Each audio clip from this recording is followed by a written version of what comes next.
Welcome, everybody, to the Reinventing Energy and Money podcast through Abundant Minds. Today, we're thrilled to have Parker Lewis. Parker's been a key contributor in the Bitcoin landscape and is one of my personal favorite teachers and speakers on the question of what is Bitcoin.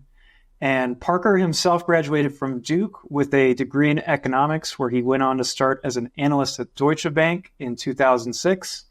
In September of 2018, Parker transitioned full-time into the Bitcoin industry, becoming the head of business development at Unchained, which is a service that I personally use for multi-sig custody when I'm custodying large amounts of Bitcoin. He now works in business development for Zaprite, which is a Bitcoin payments platform that is onboarding the next wave of merchants and businesses to accepting Bitcoin payments. Parker's played a pivotal role in fostering the adoption of Bitcoin, providing great source materials for those looking to educate themselves in the Bitcoin space, including the moniker Bitcoin is not a hedge, which hopefully we'll talk about a little bit today. Parker's also published a book called Gradually Then Suddenly. If you haven't read it, you definitely need to pick up a copy because Parker is a very skilled writer. This is the cover, which is one of my favorite book covers that I've seen in a while. If you haven't read this book, please go pick it up. Parker's a fantastic writer and a brilliant speaker about Bitcoin. We're excited to have him on the show. And without further ado, Parker, let's talk about onboarding the next wave of Bitcoiners. Thanks for being here. Yeah, Bo, thanks for having me on. Excited to do this. Really looking forward to the discussion. Thanks, Parker. Well, let's start off with a really simple question, probably not an easy question though, which is why, when there's plenty of books describing how Bitcoin works, why would you write this particular book, Gradually Then Suddenly?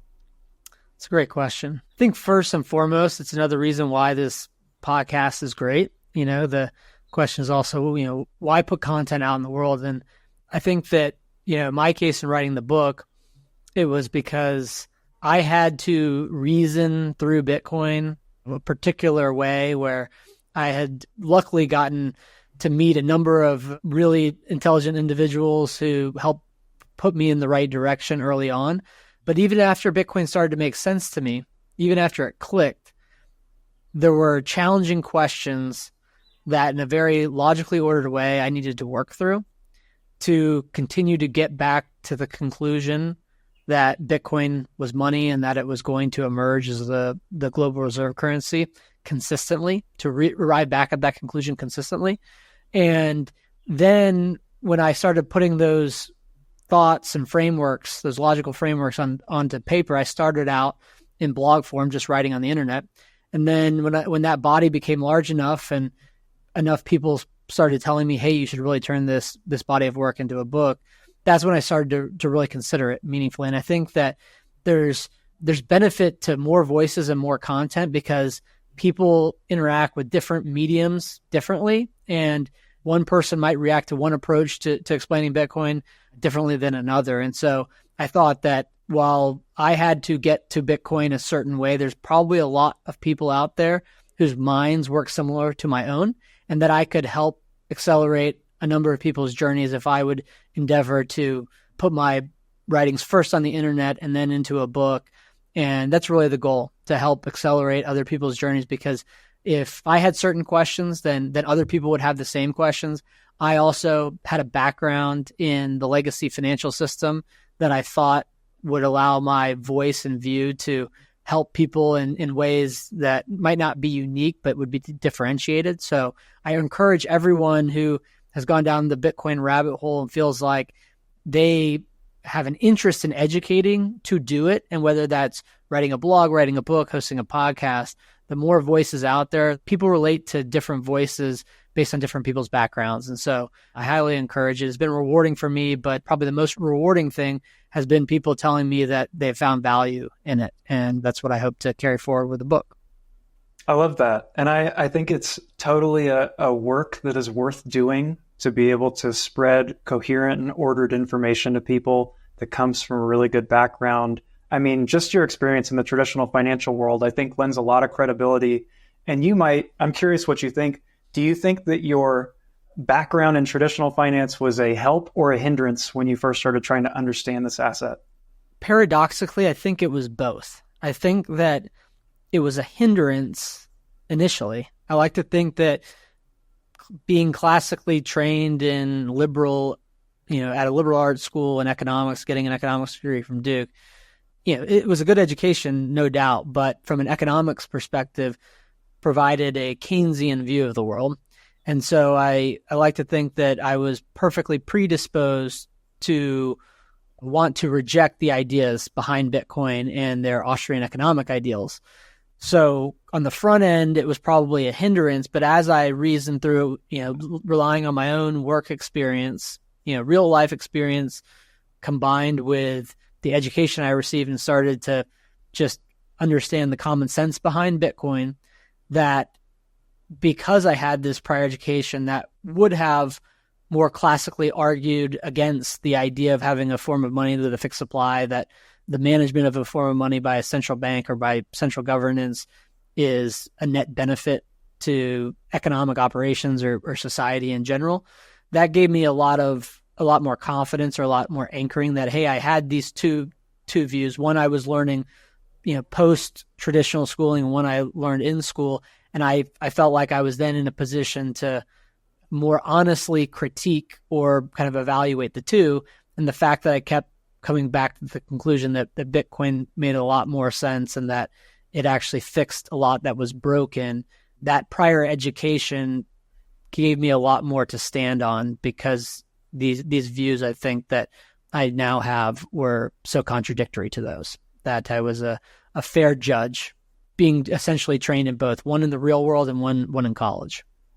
It's easier to be a fair judge when you've been exposed to both sides of the case pretty equally, right? You've got a lot more context. Absolutely.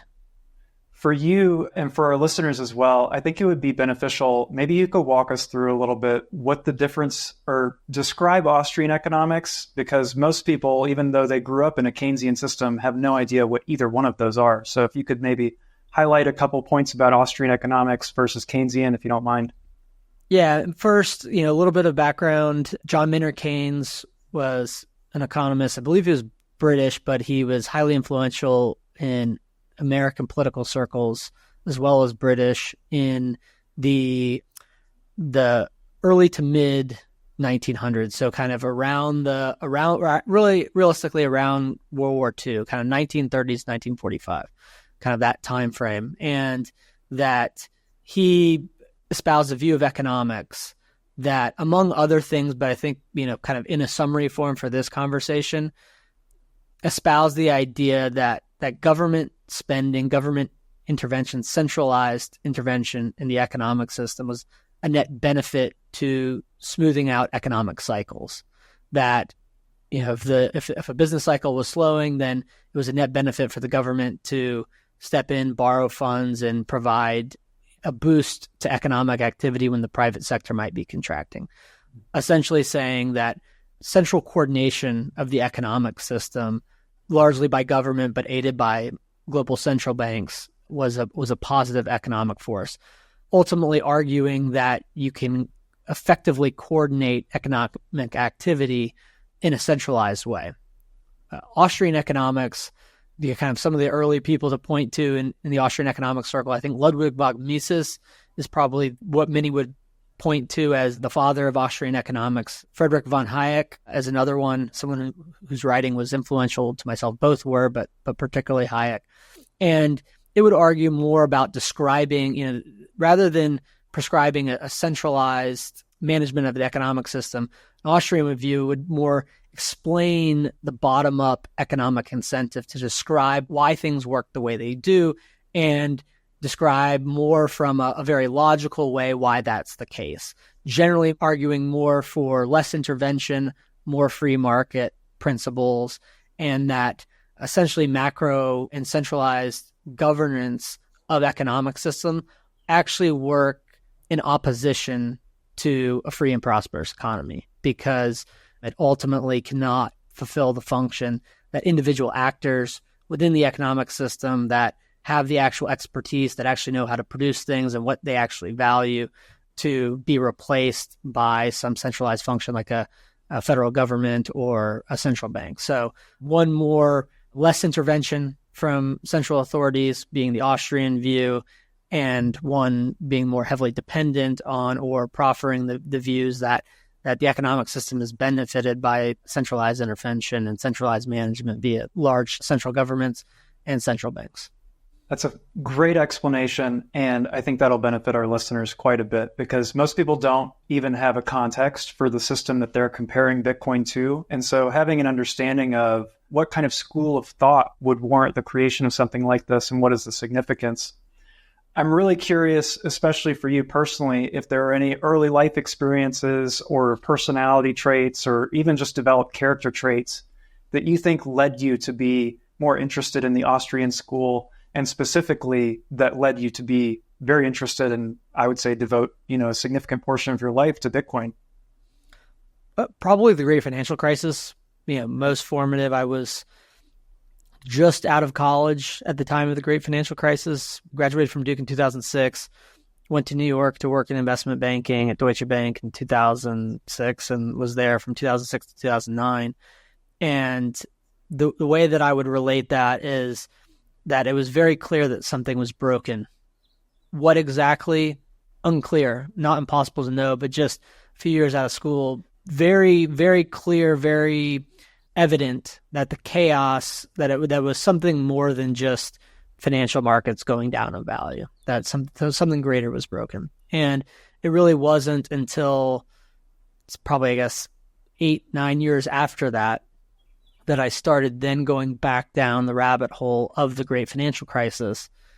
And I was really trying to understand why, and totally independent of Bitcoin, why the Fed stepped in to take the actions that it did during and following the financial crisis, trying to peel back that layer of the onion to say, why did they have to do that? And what are the consequences of an effort that they were going to pursue in 2016, 2017 to start to unwind that? And that's what led me to the conclusion that they were always going to have to print money. And that just the common sense of printing money not making sense. We all learn as kids that money doesn't grow on trees. There ain't no such thing as a free lunch. Those are common sense, very accepted truths. And that here on a societal level, those common sense truths were being abandoned. And so, really kind of the first marker being financial crisis, something's broken. 8 to 9 years later, pursuing an independent path of research to try to understand what had actually happened and why, to try to forecast what would happen going forward, coming to the conclusion that they were always going to have to print money. It would inevitably end poorly. And then coinciding with that, kind of previously coming to that conclusion, serendipitously or for separate reasons, started to become interested in Bitcoin. And it was only thereafter that I started to then connect those two. But it was a fairly quick process. If you start from the point that the money is broken, they're always going to have to print more of it, and it's going to end in hyperinflation because human beings can't work for something that can be created out of thin air, then your natural next question is, well, what's the solution? If this is the problem, what's the solution? And ultimately came to Bitcoin being the solution. Yeah, I'm a few years behind you in the sense that in 2006, I was not going out into the workforce yet. I was still a very young guy, but had the same kind of path where I had a sense of something's not right here after the great financial crisis. And I was too young to process why exactly or what the solution might even become.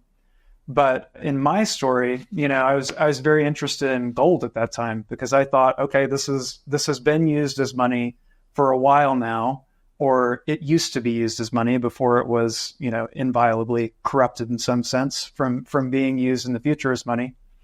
And finding Bitcoin for me was like a light in the darkness in that sense of it was such a powerful knowing of something is wrong at the highest level of society. We all have a barometer for truth, right? We all wake up and know what's right and what's wrong, even if we can't quite reason through the structure of how things came to be. I'm curious if you take Bitcoin itself as more of an investment case when you're talking to people, or more of a moral case when you're first trying to get someone into the space and get them kind of exposed to why this might be important for them. I'd probably lead with a combination of an investment case as well as a monetary case. Oftentimes people will ask me, should I be thinking about Bitcoin as an investment or thinking about Bitcoin as money? And I think there's also a reality that initially, the first time that someone buys Bitcoin, I feel like you have to have some baseline of the why, even if it doesn't make sense, some at least explanation as to why it would make sense if upon evaluation you could, challenge certain assumptions or certain logical frameworks to question a statement like, if Bitcoin can credibly enforce its fixed supply of 21 million, then it will emerge as the global reserve currency. Yeah. Inevitably, the first time somebody is evaluating Bitcoin, considering buying a small percentage of their or allocating a small percentage of their wealth into Bitcoin, it's impossible for it not to be thought of as an investment. Mm-hmm. You're coming from the fiat world. All you know is the fiat world. All you can think about is a dollar-denominated world. Over time, you'll start to realize that it's money and that you shouldn't think of Bitcoin the same way as you think about investing in stocks and bonds and other risk assets. So there's something fundamentally different about money as a medium and Bitcoin in terms of how it solves or better affects the monetary function. So we'll start so I kind of start as an investment case, but I don't run away from the fact that it's designed to be money and this is this forward state, and now helping people close the gap between the two of those worlds, because it's really one and the same. But then it does become a moral one, in the sense of, and I generally don't lead with that path, not because I don't want to sound crazy, but because it's harder for someone to relate to that. That's something that someone discovers typically once they go well down the Bitcoin rabbit hole. That if I think about the single greatest input that probably led my path here being the great financial crisis, and while my single greatest motivation is to combination of work on things that I find of interest in the world, and that will generally lead to something that is economically profitable for me to do, self-interested, that there also is a wrong to be righted, and that there's something that gives a sense of purpose to working on Bitcoin, educating about Bitcoin, helping previously build a Bitcoin custody business, now working on Bitcoin payments, because this problem that Bitcoin itself is intended and intending to solve is such an important problem to solve. So it's both perfectly aligned in the self-interested way, but then it is both a moral right and it is also righting a wrong that so many people are out there, in my world, like identifying symptoms of problems, but not understanding the root cause. And then it causes a massive amount of personal angst, stress, confusion, working harder, but feeling like you're staying in the same place or moving backwards. Why? The frustrations that come with that. And if you can't identify what the problem is that's causing, then you're going to start to blame a lot of things that aren't the root cause. Mm-hmm. And then, the social fabric starts to go with that. And that it would be very easy to be pessimistic in a world. If you figured out the money was broken, but you didn't figure out what the solution was, it would be very easy to be pessimistic.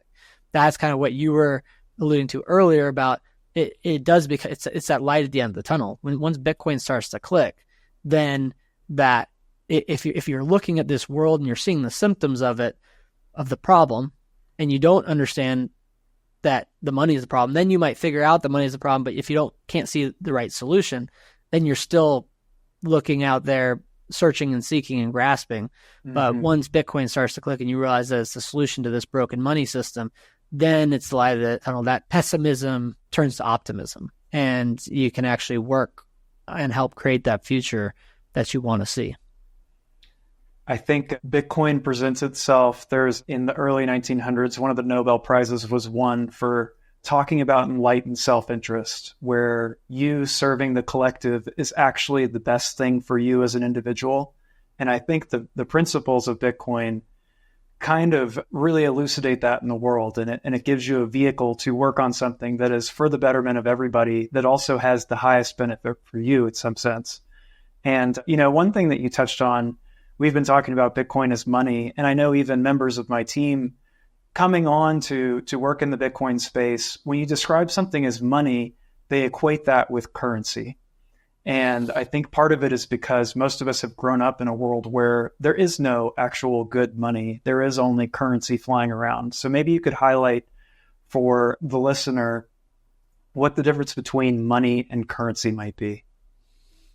Okay, that's a tough question. What I would say is that anything you produce is functionally your currency. Now, defined loosely, money is currency, right? But if you owned land that was on top of a large oil reserve, that to you personally, oil is your currency and you're trading it for money. If you grow up a cattle rancher, cows are your currency, and another medium is the money that you're going to use to trade through to get all the other things that you need. So, again, it might be nuanced, but I would generally think about individuals' currency as the things that they are producing in the world, and money is the medium through which they trade that.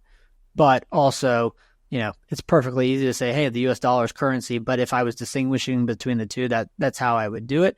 And I do think also at the same time, people have been using bad money. It's just always been the case. And there are negative economic incentives to both the individual as well as add enough individuals up to the economic system and society level of using bad money. And that by reintroducing good money, money that is not designed to lose value, that the economic incentives of all trading partners in that system actually become aligned when money has properties that allow it to more effectively coordinate trade, and that the reverse happens when you have money that is designed to deteriorate in value by purpose, engineered by central banks. When money is engineered to lose its value, you end up optimizing to get more money rather than to deliver value. And I think that those two things are also different from each other, but that when you're able to actually deliver value and store that in a form of money that maintains its purchasing power, what you get at the end of the day is the delivery of goods and the focus of production on things that other people around you actually value. And that's why you can invest in something that you're perfectly self-interested in, because on the other side of that is delivering value to people that you're actually trading with, to customers of your business, people in the community. And that by having a medium like Bitcoin that has a fixed supply, that it really does become a value for value exchange. When it's dollars that are designed to depreciate, you're producing something with your fixed time and trading it for something, a dollar, that can be easily printed and that the value of it does not hold. And when that's the case, it's not a fair trade. And it really optimizes for people who can just outgame the dollar system rather than figuring out how to produce things in the real world that the people around them value. So in your history in the Bitcoin space so far, you've worked on a couple different products, one of which was designed toward custody being the main, call it, problem to solve, and the second being more about payments. So I'm curious, from your perspective, what do you think the primary use case of Bitcoin as money is? So when I came to this conclusion that they're always going to have to print more money, they're always going to have to print more dollars, and that the reason why that is the case is because of how leveraged the financial system had become. And it had only become that leverage because of the existence of the central bank. That the degree of leverage and the fragility could not have otherwise exist in a free and prosperous economy. It only existed in the way that it did because the Fed was always there to supply more dollars. That is what actually created this unsustainable debt problem that we're in. And so when I came to that conclusion, I was also learning about Bitcoin for the first time, or what I should say is actually researching it for the first time, trying to understand it. And maybe like you, I don't want to put words in your mouth. I first had to, on my journey to Bitcoin, I first had to pit stop at gold. I first had to see why gold, it was actually money. It wasn't just a shiny toy or object. It was money, and it emerged as money over thousands of years for very objective reasons. So through that process, I came to understand first why gold was money, then why Bitcoin had fundamental value. And as I mentioned it before, kind of the centering of my thought was if Bitcoin was of fundamental value because of its fixed supply, that it represented a form of money that simply couldn't be printed, and that if Bitcoin could credibly enforce its fixed supply, then it would emerge as the global reserve currency. And I'd always qualify when I tell people that it's very binary. The thing of fundamental value is Bitcoin's fixed supply. That's the innovation. What it represents is a money that can't be printed, but that if it can't enforce its fixed supply, then it's not good money. That it's good money because of that reason, that it is finite in quantity and no one is in control. And that was a conclusion that I came to back in 2016. And so if my logic followed that if Bitcoin were to enforce its fixed supply, it would emerge as a global reserve currency. And if it were money, then the most important first service to money was custody. If Bitcoin is designed to be able to store value, or effectively, functionally, Bitcoin does store value because of its fixed supply, you need to be able to keep that reliably in order for it to actually store value for you. Bitcoin might store value, but if you lost your Bitcoin because it wasn't easy to keep, or if somebody hacked it because it wasn't easy to secure, then it's not an effective storehold of value. And that as custody solutions improve to make holding Bitcoin and securing Bitcoin, two things, easier to do and more secure at the same time, then Bitcoin as a store of value actually becomes better. It becomes a greater utility because more people can more securely access and hold Bitcoin. So at that time, when I was thinking about things to work on, it was custody is the most important product at this time of Bitcoin. It is still of paramount importance. If you are going to secure Bitcoin, you have to know that however you are securing it, that it's going to be there for you 1 year from now, 5 years from now, 10 years from now, 20 years from now for your children and for your grandchildren, right? That has to be a bedrock. Everything else builds on top of the ability to safekeep with ease. So that was the first problem. Now, I'd worked on Unchained and worked on custody for 4 to 5 years.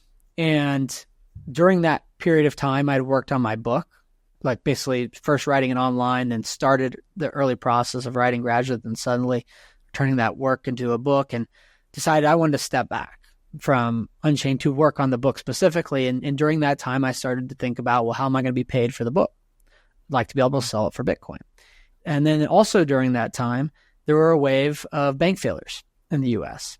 And it was really the combination of those two things that got me to then kind of internally sharpen my pencil and refocus on the importance of payments.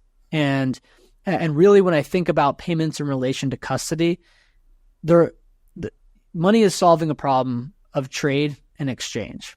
And that ultimately, you trade today, you take money in return, you need to safekeep Bitcoin, you need to custody it in something that if you need to trade it in a week, in 2 weeks, in a month, a year, that Bitcoin is there. But then on the other side is another exchange. So effectively, money is coordinating a series of exchanges. It's bridging the present to the future. And everyone out there is looking for the best form of money to most effectively and efficiently bridge the present to the future. The money that's going to do it the best, that's going to maintain its purchasing power or increase in purchasing power, is a form of money that has the best and most credible monetary properties. My simplification of it is that the fixed supply, the finite supply, the scarcity of Bitcoin, or in any money, is the most important property to allow money to store value over the series of from present exchange to future exchange. Well, if money is just intermediating a series of exchanges and just is a little bit tongue-in-cheek, it's its most critical function, it's why money has value, then really the world that we're moving forward to is one, rather than most people exchanging dollars to get Bitcoin, that you would very logically, once you've figured out why Bitcoin stores value, I do think it has to be logically ordered. First, you have to understand why Bitcoin will store value over time. That's when you start to buy Bitcoin, most often by trading dollars. Then you start to realize that the most efficient way to get Bitcoin is either to mine it, producing it, or to trade goods and services directly for it. Functionally, those are two of the same things. Anyone who's mining Bitcoin is producing power and selling their power directly for Bitcoin. Well, anybody who writes a book or hosts an event or produces any good and service, if they want Bitcoin, they could either sell it for dollars and then convert the dollars to Bitcoin. If you want the Bitcoin, that becomes the least efficient path. The most efficient path becomes selling your service directly for Bitcoin. And it's just changing the medium that you're exchanging Bitcoin for. You're still using Bitcoin to intermediate a series of exchanges, just rather than, dollar to Bitcoin back to dollar, it's goods and services to Bitcoin for other goods and services. And when the bank failures happened last year, it heightened in my world the need to focus on payments as a solution, because I had already figured out and I already knew that the currency of the legacy system, the dollar and fiat currencies all over the world, was a risk, or were risks, and that when Silicon Valley Bank failed practically overnight, First Republic was soon thereafter. There were a few others that were smaller. There have been a few more this year, much smaller than $200 billion deposit taking banks going under. That your bank is important as a savings vehicle in terms of safekeeping money, albeit in the legacy world, the money's not really at the bank, and you should, figure that out and get over to Bitcoin. But also, it's a choke point to how you're accessing your customers. So the way I started thinking about it, and it was something that I'd already known, but the slew of bank failures accelerated, in my mind, the need to work on payment solutions. And then that's what led me to say, hey, yes, the currency of the legacy system is a risk. That's why I'm storing virtually all of my money in Bitcoin, and why others should too. But if the currency is a risk, then the rails of that currency system are also a risk. And the rails of Bitcoin are just as important as Bitcoin as a alternative store of value. And realistically, they're one and the same. It's just changing the medium in terms of what Bitcoin is being exchanged for, direct goods or service, and also recognition that those rails have to be built. People can't trade goods and services for Bitcoin. You can't go buy groceries for Bitcoin if the rails aren't actually built. And that's what I wanted to, devote the next chapter of my career to doing. But I think of them as very complementary. Bitcoin and payments is just, you got to receive payments into some custody solution, and then you're going to remit payments right back out of that custody solution. So it's the difference of the point of exchange versus the medium over the period that you're storing value prior or between exchanges. I think it's a really important shift for people to be able to take Bitcoin payments. And I'm curious for your journey. I'm sure that you've held Bitcoin in, solid custody for years and likely bought it through different fiat on-ramps and exchanges. What was the mindset shift for you personally when you started taking payment in Bitcoin?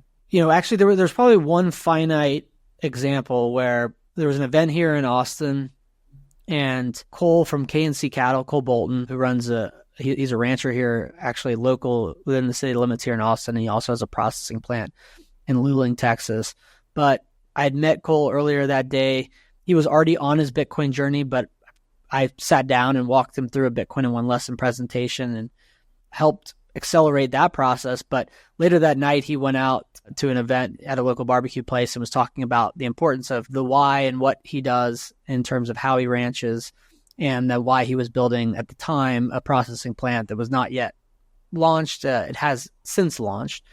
And afterwards, he sold his steak for Bitcoin, cuts of steak. And I bought 2 New York strips. It was the equivalent then of $24. I'm sure it's probably $40 these days. But I paid less than a penny fee on the Lightning Network. And I was like, okay, people are going to get addicted to this. And not addicted in the sense of like, I just want to spend money for the sake of spending money, but that it was fast, it was efficient, and I turned my Bitcoin over to a rancher in person and got his stakes, and he got a currency of finite supply. It was an honest exchange. And so when that turned around, on the individual level, when you think about, there's certain people who will buy Bitcoin via what's referred to as a DCA, dollar cost averaging. I'm going to buy $100 a week or $20 a day, whatever, maybe you're worth a lot more money, maybe, $1,000 a week, who knows? But this idea that if you average in, it's a very effective strategy, kind of taking the human psychology out, not trading, but just averaging in. Well, as soon as you start to sell your goods and services for Bitcoin, and I'll just use the example of my book, which is available for sale in Bitcoin, that it's effectively a dollar cost average. I'm selling a book that has a fixed cost, and I'm getting a variable amount of Bitcoin. And some days I'm getting more Bitcoin and some days I'm getting less Bitcoin, but I've been out there selling my book for nearly a year. And if Bitcoin holds its value over time, then you're going to maximize your value by converting and getting that Bitcoin in your treasury sooner rather than having to. If you have figured out why you should want to store your value in Bitcoin, then it becomes apparent why introducing a legacy currency system to that trade is actually a cost and a significant one. And so as you start to endeavor in that practice of receiving Bitcoin as payment, you start to realize that, well, the challenge of its volatility is actually the identical problem that you've already overcome if you figured out why Bitcoin stores its value despite its volatility, just thinking about yourself as an individual saver. Mm-hmm. And it becomes very logical if you're running a business and selling a product, that it's the same dilemma. But if you're selling your goods and services directly for Bitcoin, then over time you're going to get more Bitcoin by selling them in a direct commerce way than incurring the fees of the fiat system and then only incurring the fees to convert the dollars to Bitcoin. And it also just feels good. It's a value for value exchange. When someone pays you in Bitcoin, they know that, or you can know that they actually value your product. It's a lot harder to get people to part with their Bitcoin than it is to get to part with their dollars. So it also sends an important business signal that what you're selling is valued. Completely agree with you. And one of the important things that we learn when we're adopting and we're trying to get other people to adopt emerging technology is reducing the friction. So you've been part of reducing the friction in really safe custody. You've been part of reducing the friction in terms of payments. I'm curious what you think the future of reducing friction for more future Bitcoiners looks like. Like what else is there left to do to make sure, because each individual step that you've been a part of, custody, payments, and whatever you do after this is a part of making the underlying protocol more valuable to the world, right? They actually get more value out of this underlying protocol because of the different businesses and services that are built on top of it to give it some extra functionality or a little bit of extra user ease when they're getting into it. So what do you think the remaining barriers are? And it can just be time and education to get people using this on a daily basis for most of their trade.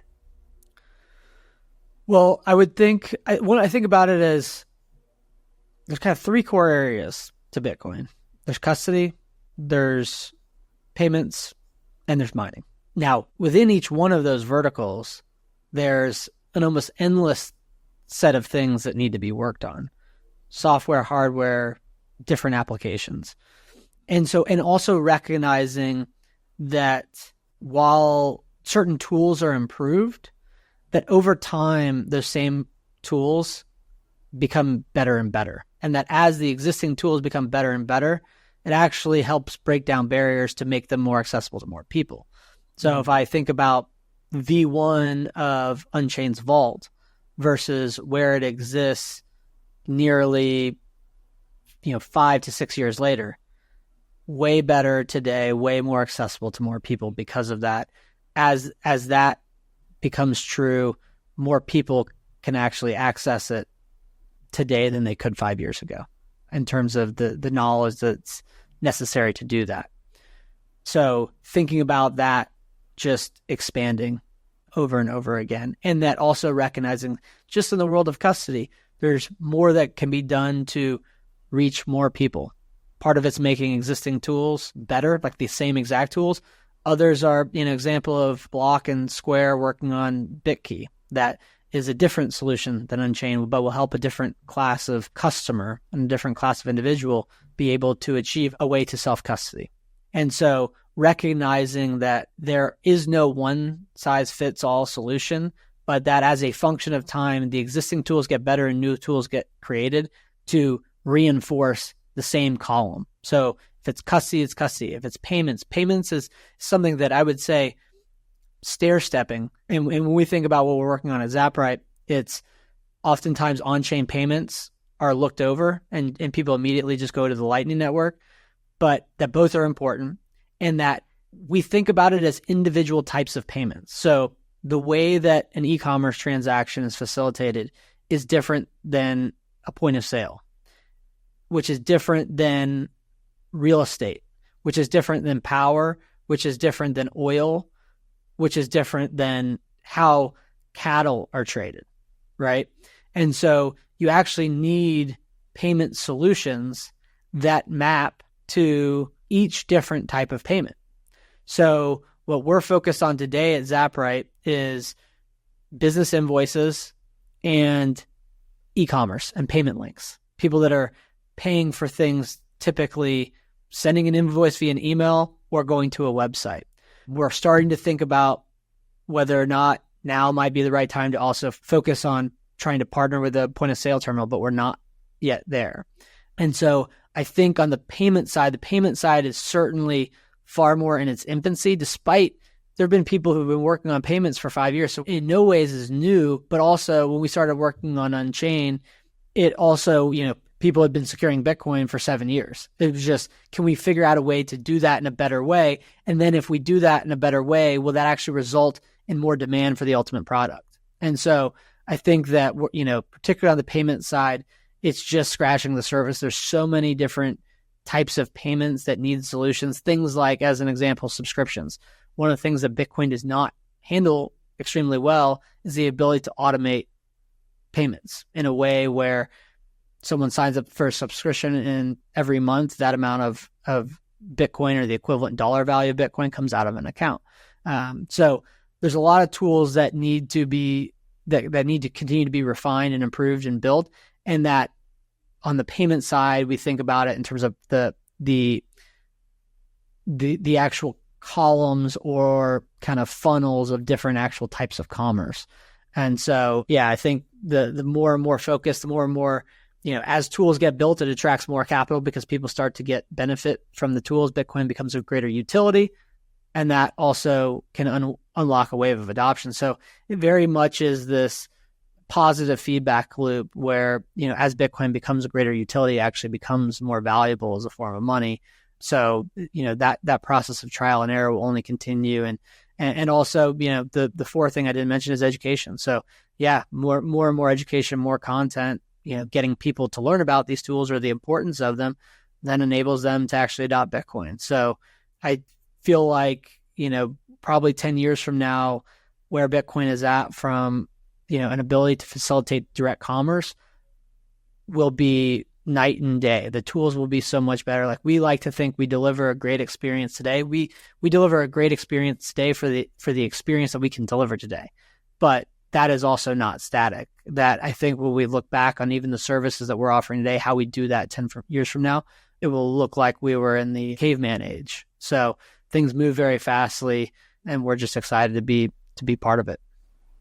It reminds me a lot of, TCP/IP has been in use and in existence for many decades at this point, and still underlies, our use of the internet. And yet that protocol hasn't changed much, but the interface through which most people interact with the internet, interact with the underlying protocol has changed dramatically. Almost every single decade has changed dramatically. So I'm curious, would you agree or disagree with the statement that Bitcoin was finished essentially in its primary function or primary purpose essentially upon release, and that everything we're working on now is just interface? I would say yes and no. The yes on the side of the key architecture was in place from the beginning because the most important function of Bitcoin is its fixed supply. And everything builds off of that. The 0 to 1 innovation was a constitution or construction of a currency system that is not susceptible to trusting any central third parties and able to affect a fixed supply. And that if that first assumption is true, then every innovation that comes off it derives from that most important piece. That is true. And then, but something else I believe is also true, which is when Bitcoin was put into the world, it was susceptible to corruption. And it's very difficult to identify a key point or two where you say, okay, beyond that point, it wasn't possible to being changed. That I think about it as when the person who put out the white paper, the code, Satoshi Nakamoto, or the person operating under the pseudonym Satoshi Nakamoto, when it was just him and then Hal Finney and then a few other people, that they could have changed Bitcoin however they wanted to. After a certain time, it became large enough and sufficiently decentralized that it was no longer possible to change. And at that point is probably when that kind of was solidified in terms of its value to the world. Now, with Bitcoin and payments and how it advances, there's actually underlying tooling, things like the Lightning Network that needed to be built. More recently, Fediments that have been innovated kind of in addition to the Lightning Network that interacts with the Lightning Network. And there might be other tools that are created to realistically make Bitcoin a utility in facilitating day-to-day commerce in a way that Bitcoin can facilitate. While you could facilitate, transactions on the Bitcoin main chain today that are particularly large value, it's not as viable as someone like myself selling books at a conference or online or going, to buy a cup of coffee or to go buy, groceries or a sandwich. And so you need actual tools. And then you need, so first the tool has to be built, the rail has to be built, and then the UI has to be built. So I think Bitcoin is still evolving. And for the most part, at this point, it is an actual, user interface tool to make that easy. But at that same time, the underlying rails are still being developed, and the development of those rails, if say the Lightning Network was first established in 2018, maybe 2017, it wasn't viable for commercial use until a few years after that, and then it didn't start to get really reliable until a few years after that. Thinking about the difference between if you were thinking about a telecom network as an example, you might have had TCP/IP, but if you didn't have bandwidth laid all over the world in the form of cable lines and fiber optic cables, then your ability to do certain things with that protocol are inherently limited. But when you start to augment them with physical infrastructure, the pipes, now you can do things of step function differences or orders of magnitude changes and gains in efficiency. And so it does probably parallel that very well, that the protocol was there, established, but as other pieces of infrastructure caught up, then the utility of it also increases in a way that is step function rather than linear. Sitting in May of 2024, we just had a halving of the block reward down from 6.25 to 3.125 Bitcoin coming out every 10 minutes. We've got something like 19.7 million of the 21 million that are ever going to be mined. I would simply ask you, do you think that we're still early? Incredibly early. Incredibly.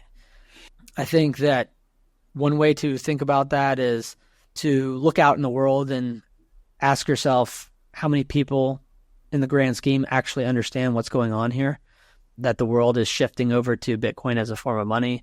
There's 1,000 clones, copycats. In my view, none of them are relevant. They're all snake oil. Even the majority of people that are triangulating around the problem, the vast majority of them have no fundamental understanding of what's happening. And so if you were to poll your family, your friends, the people, if you work at a Fortune 500 business, 1,000-person business, how many of them understand that Bitcoin is replacing all other forms of money as the global reserve currency? My view of that is fewer than 1 in 100. And that's the ultimate barometer or measurement to figure out how early we are, how few people really understand Bitcoin from the bottom up, but also ultimately what it means for the world. And so I like to say that whenever someone gets into Bitcoin, they always feel late, and then they ultimately wish they had bought more Bitcoin, but they start to figure out over time that we're 15 years into a monetization event of Bitcoin. And while it will likely accelerate, very few people understand it. And when you think about it, that gold emerged as money over thousands of years, that Bitcoin's monetization will happen a lot faster than gold's did. But, when I first got into Bitcoin in 2016 and started to really dig in, I felt like I was late because I was later than everyone else that was there, right? And so that's just natural. But if you zoom out and recognize that you're learning about Bitcoin from somebody that was there before you, so you feel late relative to them, but you're not unique. So if you look around and then question whether or not people around you are putting in the same investment to do the education that you might be doing as someone new today, you'll realize that you're ahead of 99% of the population. I agree with you. And I think the refrain, I believe it's Sailor, that says, you don't not adopt electricity because everybody around you has already started using it. You don't not adopt the car because everybody's already started using it, and keep your horse-drawn carriage. That if you find better technology or better money at any point, that is your opportunity to get in. And that there's no early or late. It's just you adopt it when it becomes an opportunity for you. Would you agree or disagree with that? Yeah, I think it's a great analogy. If there's a tool that you find that is a utility, that it doesn't make it any less of a utility because other people figured it out first. It reminds me of, we used to, when I was at Unchained, we'd have a series of 5 questions that we would ask people to do a short 1 or 2 minute video clip to answer a question, record it and upload it for us, kind of as a pre-interview interview. And one of the questions was something along the lines, what most interests you about Bitcoin?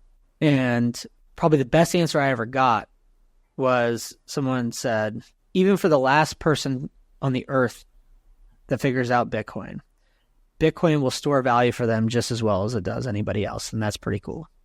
That Bitcoin stores value functionally because it has a fixed supply relative to all other forms of money. Scarcity alone is not a value. It needs to be paired with other properties to make something viable, functional as money, particularly, the ability to actually exchange something of scarcity for real value. That is what money is designed to do, to facilitate exchange and to facilitate trade. But that if it does that for one person effectively, it does it because it's going to do it for a very wide range of people. Necessarily, it stores value because it does it for so many people and can do it on a permissionless way. So whether somebody is in the first 1 out of 100 to adopt Bitcoin, or the second of 100, or the third, or the first 10%, it's going to store value for the same reason that it has for the people that are earlier. And that's probably one of the hardest things for people to psychologically overcome. But if they start to see the field and start to see Bitcoin clearly, why, and I like to go down to the individual level. Ask yourself why any one individual would adopt it, and then ask yourself if that same input is what will dictate all other humans to adopt it, and then think about yourself in the context of how many people understand that same fact. And when you do, you'll realize that Bitcoin will store value for everyone who adopts it for the reasons of its inherent properties. Talking about having a framework for how you pick this apart and having a rational, logical way to get into it and really reaffirm how you think about this asset, I'd love to know if you could expand on the way that the incentives have changed for you going from working in traditional finance to the incentives that come from working in, say, Bitcoin financial services, and how those two worlds have a different energy and a different impact on how you view incentives. Well, I guess what I would start with is the incentives of the money itself. That if you're working for a broken money and that's the only world you've ever known, then you know a few things, but most importantly, you know that the money is losing its value and that you need to replenish your money faster than it's inflating away.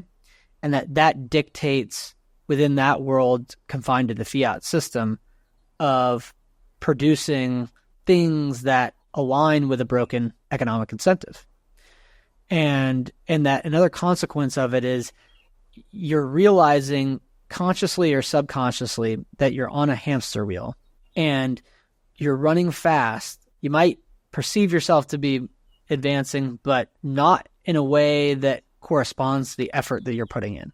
And that when you start to see the world of Bitcoin and you start to save in Bitcoin, you start to store value in a medium, in a monetary medium that has an incentive that aligns with you, that stores value rather than degrades in value. And that once you've saved in a form of money that stores its value long enough, one of the things that affords is the ability to only work on the things you actually want to work on. Because if you're in that other system where your money is being destroyed, you're trying to keep pace of the hamster wheel so that you can continue to afford your existing standard of living or your advancing standard of living. And that you end up working on things to pay bills rather than working on things that you actually value. And while those things might be gray, if you come over to the other side, it starts to become a lot more crystal clear in terms of what's one and what's the other, in terms of working to pay bills and to afford a lifestyle, or working only on things that you actually want to work on because you find them interesting and you value them. And that a key part of that is having sufficient savings to be able to actually endeavor to do that. And it's very difficult to have sufficient savings if your savings is constantly being destroyed.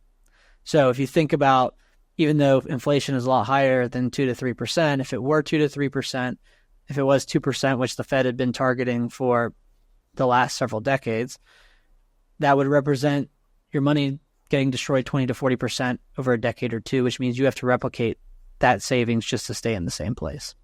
If you save in Bitcoin and you put money away and then it stores value, then you can say, hey, maybe I don't want to work for this job that I hate and I want to go do something. What would I want to do? You start to think about the opportunity set, but you're afforded the ability to do that because you have savings that hasn't been destroyed. And so I think that is the greatest thing driving. It's not necessarily what you build within Bitcoin that's kind of the primary differentiator. It's what the money affords. And then once you start to understand the money, because in many ways you don't have to work, quote, on Bitcoin or building a service specifically for Bitcoin. You could just start to incorporate it into your own business. It's like, it doesn't make sense for a rancher to go work on a software business to build custody for Bitcoin, or somebody that understands how to get oil out of the ground, that they can just begin to trade their currency for a better form of money.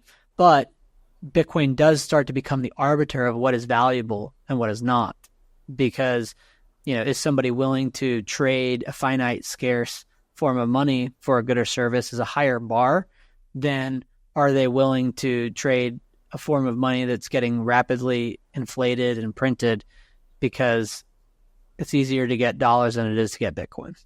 I completely agree with you. And it's part of reframing what your measuring stick is. I think growing up, thinking about investments, I was always concerned of what the hurdle rate would be to get an actual return over, just the debasement of money or competing with the standard interest rate you might get on treasury bonds. And that plays into inflation, which you mentioned. And that's been a conversation for the last half decade. I'm sure it'll be present in financial conversations for the next half decade as well, as one of the key things that people are thinking about. And one of your statements or one of your kind of teaching points that I really resonate with is Bitcoin is not a hedge against inflation. And I would love it if you could go in for just a couple minutes to describe, one, what a hedge is really and why Bitcoin is not a hedge and it's truly just better money. If you could go into that for a couple minutes. Sure. So certain things that are hedges to dollar inflation are typically things that are correlated to dollar inflation.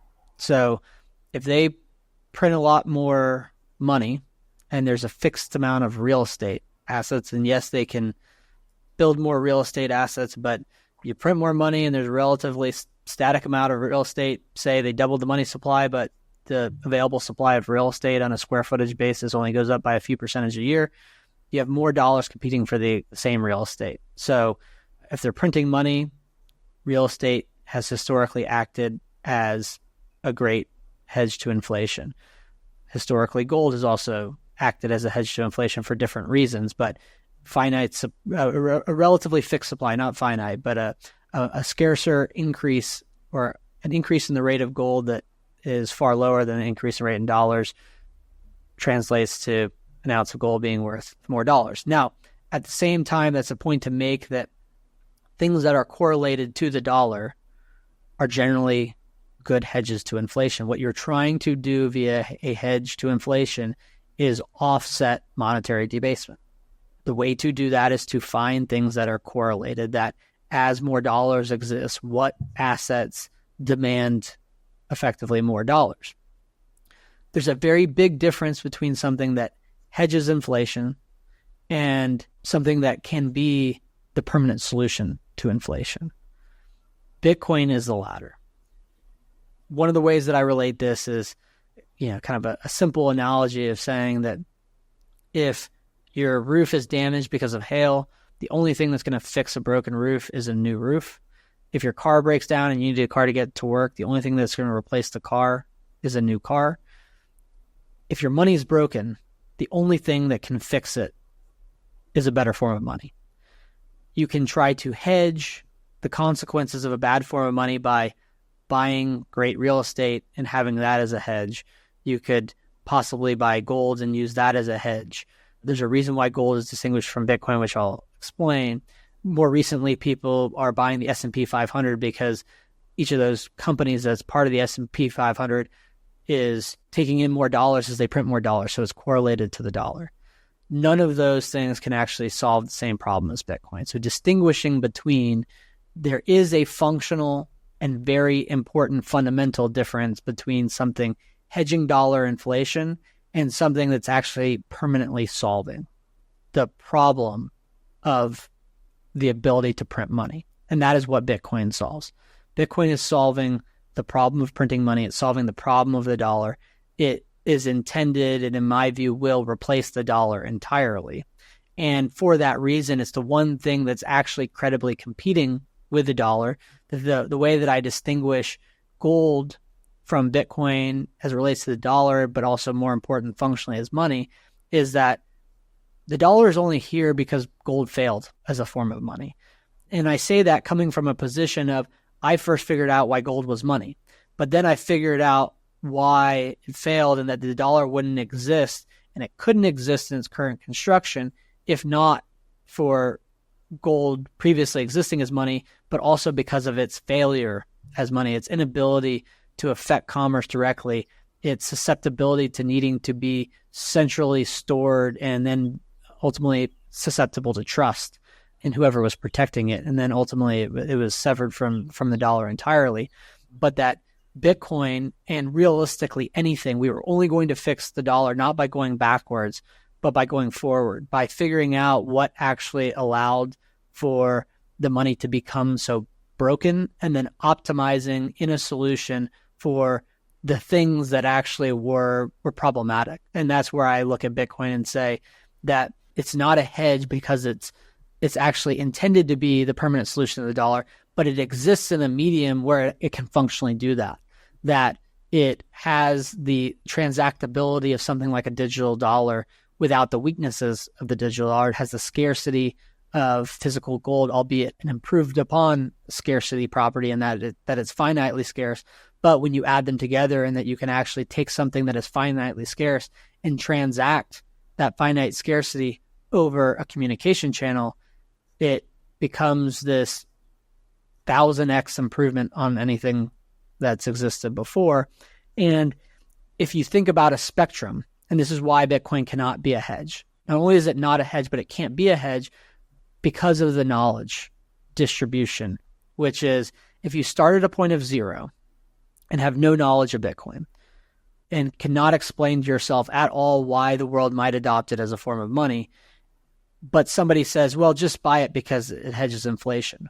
Well, if its price goes down while inflation is going up, and you have no way to, if you haven't educated yourself at all as to why Bitcoin exists, why it matters, then you're going to sell Bitcoin at the precise wrong time to sell it. And then it will not have, quote, hedged inflation. But as you move to the right on the knowledge curve, if you start to understand why Bitcoin functionally stores value, the importance of its fixed supply, something about the how it does that, why it's not susceptible to corruption, why it cannot be undermined, then you start to realize that it is actually the solution to the money problem. And it's very difficult, damn near impossible, to exist somewhere in between for any long period of time. That once Bitcoin clicks, once like it clicks in the first sense that, and I generally describe this as the first time you're able to order certain ideas and see Bitcoin as a credible possibility of replacing all other forms of money, you start to be able to logically explain to yourself, even if you still question it, why it might be possible, not just why and there's a chance that anything happens in the world, but why in a credible sense and in a logical sense. Then the path to hard, it's like once you see Bitcoin, you can't unsee it. Once you see it, there's a lot more that you need to be educated about to consistently come back to the same conclusion that Bitcoin is money and that it can't be undermined. But once the possibility opens up in your mind that something clicks, you're going to that path from 0 to 1. And so you start the point of zero state where Bitcoin can't be a hedge because you don't know enough about it to withstand its volatility. You can't explain the world around you. You start to see Bitcoin, it becomes far more than that. It becomes the actual permanent replacement to the dollar and the problem of printing money. And that those are two very different worlds. So that's my best summary. Beautiful. And what a great tone to wrap up on. Parker, you are one of the most intelligent people that I know personally and easily one of the best educators in this space. And I'm so grateful that you would spend some time with us. I want to make sure that I give you an opportunity either to wrap up any final thoughts or point us to any projects that you're working on that you want the audience to be aware of, and just hand off with any final thoughts of wisdom and what you'd like people to be looking at that you're working on. Well, first, I appreciate you having me on, Bo, and I'm very grateful for the opportunity, and then also excited for what you guys are building at Abundant Minds. So I wanted to say that. Secondarily, and we're proud to support you guys at Zaprite. So if people are interested in accepting Bitcoin as payment or interested in learning about it, to look us up at Zaprite, ZAPRITE.com. What I would say, though, is that if you don't yet understand why Bitcoin stores value, focus your energy there, harden your understanding there. You can check out my book, Gradually Then Suddenly. It's available exclusively for sale at thesafehouse.com. Maybe, Bo, if you could put it in the show notes. Safe is spelled SAIF, thesafehouse.com. Certainly point you to the book. I also have a blog called gradually-then-suddenly.xyz. It's called Gradually Then Suddenly, but the URL for it is gradually-then-suddenly.xyz. And I'm also on Twitter, Parker A. Lewis. So I enjoy helping people understand Bitcoin, and I also enjoy helping to develop tools to make Bitcoin a greater utility and to help advance Bitcoin. So appreciate what you guys are doing. And yeah, if anybody is interested, reach out. Parker, you are an absolute gift to the space. I personally have been so impacted by everything that you've taught over the last half decade or so. And I can't wait to see what the next half decade looks like, watching you go and the things that you choose to work on. I know that you are someone whose time is incredibly valuable, and you know how valuable your time is. So you only choose to work on those things that are going to leverage your energy far into the future. So I'm super excited for everything you've already been a part of, and just so grateful to get to share this journey with you. So thank you for hopping on. And everybody else, thank you for listening. This is Parker Lewis at the Reinventing Energy and Money podcast, brought to you by Abundant Minds. Have a great day. Thanks, Bill.